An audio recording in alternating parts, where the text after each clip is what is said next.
Rafi's Rambles, Rafi's Rambles, Rafi's Rambles.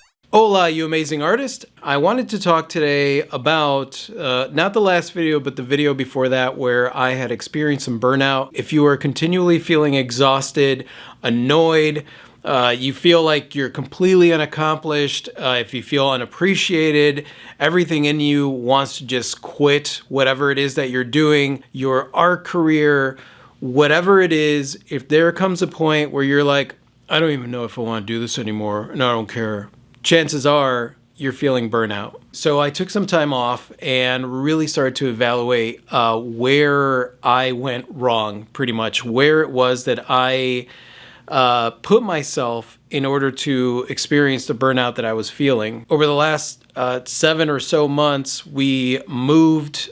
We had a disaster in our studio. I spent an entire month moving things back and forth, feeling like there was no it was a very stressful time, and moving our entire house, our life, our business, everything, moving everything into a new house, an old house that needed some repairs, and on top of that, trying to juggle the business stuff, trying to juggle videos, trying to juggle everything that was going on. And what ended up happening was that I got burned out and I didn't see the warning signs. And it's the reason that I want to put this video together, because this is an important subject. Burnout sucks. Burnout can literally kill you. I mean, stress can kill you, but stress is its own thing. Like when you are stressed out, maybe you have like an overwhelming amount of stuff to do, whether it's, with your art career, maybe you have a lot of commissions, with life, with family, with friends. You got to learn how to say no, because you could easily put yourself in a constant state of stress if you got too much going on. Now, the difference between stress and burnout is that with stress, you're still at a point where, you're thinking, if I get all these things done, then I'll be able to relax. If I get all these things, there is a light at the end of the tunnel. There's something about that emotion that will really carry you through. And we unfortunately have a very high tolerance to stress because of that. Burnout, however, happens when you've got a lot going on and you just don't feel it anymore. Physically, emotionally, mentally, you are drained. You have been completely drained. The important thing with stress is that, like, when you are in a stressful situation, is that you stop, reevaluate in that moment, and deal with the stress in that moment. Get yourself to a place where you can pull back from that and get a change your perspective on the situation or walk away. Now, when you're not doing that and you are continually creating this habit of just pushing forward, even though mentally you are exhausted, even though physically maybe your body can't take it anymore, and you just keep pushing forward, then you know that you are on that road to burnout. Physical signs of burnout are feeling tired and drained most of the time, which I was feeling. You actually lower the immunity in your body, so you get sick, which that's one of the things. Every morning I was waking up and I was just not feeling good. Frequent headaches and muscle pain, and I could tell you that I had a headache every day, and my body just felt like my body was just one giant sore muscle. Change of appetite and sleep habits. That's how it affects you physically, right? And I wasn't sleeping enough. And honestly, my appetite was all over the place. The emotional signs of this is feeling like a failure every day, like feeling like no matter what you do, it's just never enough. Feeling self-doubt. The other part of it is feeling trapped, feeling helpless, feeling defeated. I got to the point where, with everything that I was doing with the house and trying to get the house up and running, trying to get our studio up and running, trying to get everything up and running, and then having more things thrown, right? Because we did run into issues with plumbing. We ran into issues with a bunch of things that were keeping me from being able to do the things that I wanted to do. And instead of changing my perspective, what happened was I started to feel trapped. I started to feel like things weren't going to work out. I started to feel fear. I started to feel doubt. And honestly, if you don't have that light at the end of the tunnel, if you are not looking at this from a perspective where it's like, you know what, it's fine, I've got more than enough, we'll figure this out, it will lead to burnout. And once you lead to burnout, things change. Things change for you. Some of the other emotional symptoms that you'll experience is detachment, like you feel alone. You basically isolate yourself. Loss of motivation. I could tell you right now that there were certain days where I was able to fa-chunk things, but there were days where I wanted to film something. I was just exhausted. I couldn't do it. One of the other symptoms is increasingly cynical and negative outlook, which is completely opposite of my personality. But it started to happen, and the negative outlook was like looking around and just saying those negative comments, those, I don't know what they're called, aphorisms, I just made that up. Those comments where it's like, well, when it rains, it pours, well, nothing, basically it was just these negative things where I was telling myself that this is just how it's going to be. Every day is just going to be a struggle. Every day is going to be hard. Why is everything, I would hear myself saying, why is everything so hard? Why can't it just be easy? Why can't I blah, blah, blah, blah? I went into a downward spiral, into a place that just is not my personality.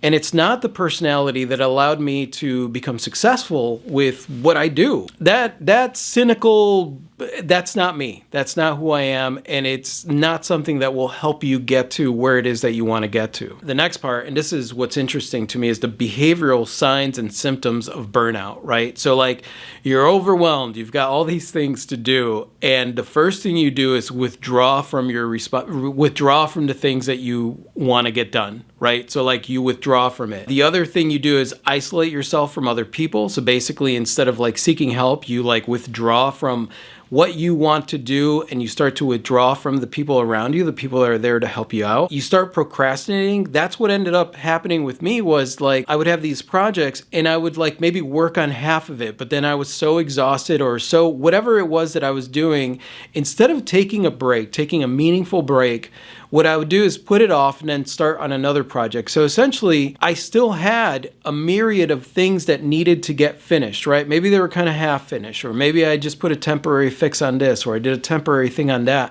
But what ended up happening was it just felt like I wasn't accomplishing anything because I was procrastinating. I was putting things off. And first off, that's not I am the kind of person that like when I get things done, I get things done, right? Because I don't want to have that thing lingering in my mind in the background that I have to finish it. So yeah, and I did that for months. So all of these projects started to really add up and just add to the overwhelm, add to the burnout. The other side of that was because of the procrastination, when I would work on a project, instead of just doing it and getting it done, everything started to take much longer. Everything was just a struggle. I couldn't get things right. And that's because I wasn't there mentally or emotionally. I wasn't there. One of the other things that I did was like eat my feelings. So I would need a reprieve, and I'd go in the kitchen and like open a bag of chips and just like, I wasn't taking care of myself physically. I wasn't eating the foods that like for the right reasons. I wasn't drinking enough water. There were so many things, so many signals there that were telling me that something was off. If you're thinking to yourself that like, well, it's just burnout because Rafi moved and it was hard. He had a lot of overwhelming things. There were a lot of things on my plate. You guys know about most of them. The thing about it is that I've experienced this, maybe not to this extreme, but I've experienced this before in beginning my art career, because there are certain things that really, really are the emotional things that lead to burnout, right? Because as we discussed, stress is one thing. You get overwhelmed. You've got a lot on your plate. Burnout really comes from feeling like you are working so hard and nothing is coming of it. And really that right there describes exactly what it feels like when you get started in your art career. And what that will do is make you feel demotivated, right? People at work get burned out because they don't feel that they see a light at the end of the tunnel. They don't feel appreciated at work. They're not getting paid enough, whatever the case is. And the thing is that when it's not just a work thing, it's not just an art career thing, it is a life thing. If there's any point in time where you feel like there is no light at the end of the tunnel, or that you're not taking that time out, or you feel like you don't have that time to sit down and really evaluate for yourself, really get some rest, really decide, I'm going to heal my mind, I'm going to heal my body, I'm going to stop and meditate. I took zero time for myself, took zero time to like relax. And, my idea of relaxing was not a healthy one. There was no relaxing involved, because even when I was sitting still and deciding that I was going to relax, I was thinking about what needed to be done. So honestly, the best way to deal with burnout is to see the signs early and not deal with it. But that's not why we're here. We're here because I ignored the signs and I decided to just push through. So what did I do to get myself back to me, back to the semblance of me, of who I am? One of the first things I did was just stop and really, really take a look at, am I actually resting? What am I thinking about? And getting to the point where I was clearing my head of I got to a point where if I sat outside, walked through nature, looked at nature, did whatever, I just sat down and I was thinking about nothing. And I had gotten so used to constantly thinking about stuff and trying to figure things out that like it really wanted to invade my mind. And for the first several hours in trying this, in of itself, it felt exhausting at first, because like I was fighting my mind. The habit that I had formed was to think about these things all the time. And so I was fighting my mind on it. But eventually I was able to just tell my mind, hey, you're my mind, you listen to me and what I want. The other thing, which was a big thing, was admit that I'd run into burnout. And you guys saw the video on that. Clee and I had a lot of conversations about that and where I was that got me there in the first place. So I think just admitting and like turning to people that you trust. They got to be people that you trust. Stay away from negative people when it comes to this stuff. You know, people that are constantly complaining about stuff, they're not going to help you out with that. But like if you have people in your life or anyone out there that you know you could talk about with these things and they don't make it about themselves, then you will want to turn to someone. The other thing that I did was reevaluate my priorities. Basically, I realized that my priorities had become something that was revolving around money. And you guys know that I've said it time and time again. If you find yourself doing anything in the process of chasing money, whether it is, like for me, it was like, well, we got to open up the studio because we got to make money and blah, blah, blah, blah, blah. And, and I get it. Money is something that we need and stuff. But if it is the underlying motivator behind your actions, behind why you're doing what you're doing, that can easily lead to desperation, and desperation will make you dumb. It will cause parts of your brain to shut down that will not allow you to make good decisions. And that's basically where I was. I was in a place where I was not making good decisions. I was not taking care of myself. My priorities had gotten very, very skewed. So this is an area where you do want to really take a look and determine what are your priorities and get yourself back into that place. The other thing that I realized was that I needed to set boundaries, right? So we just moved into a new town. There are people online. There are videos that need to happen. There are things that need to go out. We want to connect with the community and we want to do all these things. And basically what ended up happening was instead of saying no to things, we were good at saying no to things, but it was at the point where like the only reason we were saying no was because we were so busy and everything, so whatever. And really, you need to set those boundaries. You need to set that time aside for yourself in order to really take care of your mental health, in order to be creative, whatever it is that you need to do physically, relax, soak in a tub, whatever it is that you need to do, that is a priority. That's what comes first. And so you got to be willing to set boundaries and let people know, whether they live with you or not, hey, this is my time. This is my time to create. This is my time to do nothing. This is my time to do whatever. You got to set those boundaries. And that's hella important. The other thing that I'm doing that was extremely helpful was reminding myself there's more than enough time. There is more than enough time, right? Because basically what had happened was that I set these time limits, like, oh, I got to get this done by this time. We're running out of money. We got to do this. We got to do that. Or people are going to forget about us. They just all this weird stuff that pops into your head that just, sounds dumb to you when you think about it later on.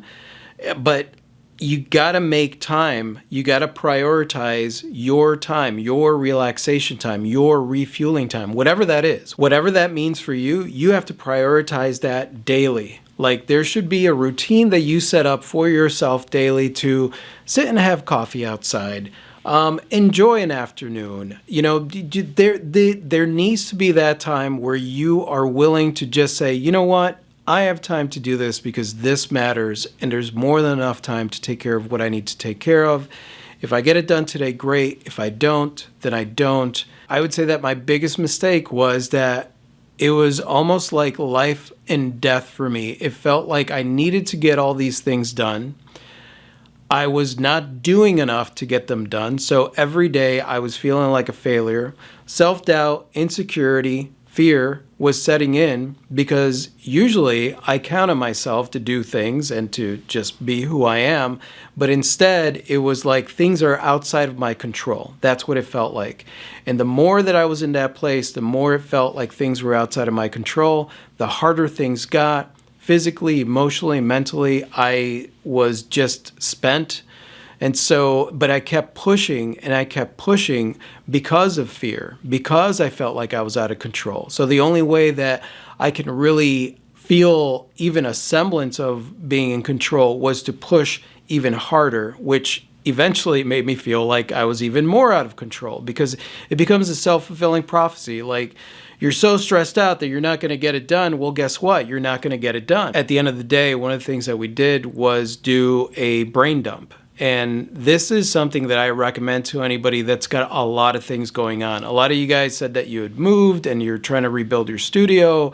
And, you know, when you have a lot of things, a lot of tasks that are happening, it's important to just do a brain dump and write them down. And let me explain what I mean. It's me and Clee is over there somewhere. Yeah, Clee's in her side of the office. I'm in my side of the office. And what we did here is, while we were reevaluating, was we made several lists, right? So these are the things, the to-do list for stuff with the website and with our business. This is to-do list with laptops. This is to organize the music stuff that we have going on, our to-do list with that. Video stuff, book stuff, like the promotion of the book, writing room stuff, yard, house, garage, studio, commissions, bedroom. I like all the things, like the entire list of things. When we put these down on the sheet, there were about 150 different tasks that needed to get done. And one of the main reasons that it led to burnout and that I felt like I wasn't accomplishing anything was because I literally wanted to get everything done in 3 months. And 6 months had gone by and I wasn't even close to getting that list done. And so, of course, I was feeling like a loser. So the process here is you brain dump everything that you want to do, and break it up into different sections to make it easy for you, right? So like, this is what I want to accomplish with my art business. These are the tasks. I want to promote my art more. I want to brainstorm how I'm going to get there. I want to do all these things, right? Because you have all these plans for what you want to do with your art business. You have all these plans for what you want to do with your life, with your personal time, repairs, different things like that. Maybe you want to get your car fixed, whatever it is, the entire mountain of things that you have, you just dump them down. And then what you do is you make a 5-year plan, right? So you list out all the months for 5 years, or even a 7-year plan or a 10-year plan, whatever it is. You list out all these months and then you write down, all right, I'm going to take care of this month of this year, or this month of this year, or this month of this year. I'm going to try, and be willing to move those around. And essentially, instead of trying to get everything done right now, what you're doing is you are actually planning, and you're spreading out that responsibility and giving yourself a much more reasonable timeline. Much more reasonable timeline that you could still move and it's still flexible. And honestly, then at that point, you could just give yourself a small to-do list. I always recommend about 4 things a day that you want to get done, right? I call it the Fantastic Four list. Just 4 things. Because if you give yourself more than that, you're going to give yourself too much. My planner looked like this. Okay? That's unreasonable. That's unreasonable. That's too much. Your planner is a reflection of where your heart and mind are. And if you are just constantly filling it up like that, you're giving yourself unreasonable things to do. You're giving yourself an unreasonable amount to do. And that's not living life. That's not living life. That's going through the motions robotically. You guys, I hope you found all of this helpful. If there's anything that I could wish for every single one of you is, that you see the signs of burnout and don't allow yourself to go that route. And if you do, take that time. Take that time for yourself. Do whatever it is that you need to do in order to be able to take that time for yourself and really reevaluate, change your perspective on certain things and change your priorities on things. Because if you are experiencing burnout or you're on your way to burnout, it means that your priorities are off. And so reevaluation is important, and taking a look at all the things and giving yourself a reasonable plan for it, a reasonable plan. I want to give a shout out to the patrons. They've really known what's been going on because we do a live stream every week with them. And so a lot of them have been able to really keep up with us, and they've been so helpful as far as my perspective and just looking at things internally and being able to share it with the community. That's amazing. I also want to give a personal shout out to Angel Baker Coleman. She's an amazing artist that dabbles in miniatures, sculptures, fairy houses, clay, and glue on canvas. Her pieces are amazing. They're beautiful pieces. I really recommend that you check her work out. Not only is her artwork amazing, but she is a beautiful human being, and we adore her. And I want to give you guys a shout out. You guys have been so patient. I've been reading your comments, and I adore you guys. Speaking of comments, I'm curious to know what your thoughts are on burnout. Have you ever dealt with burnout? What were the things that you did that you feel worked for you in order to pull yourself out of that and not go back to that place of burnout? Just list that in the comment section below. And thank you guys again so much for being here. You guys are absolutely amazing. I totally adore you. And if you're watching this for the first time and you like it, you could subscribe by clicking right over here. And that's it. I will see you guys later. Adios.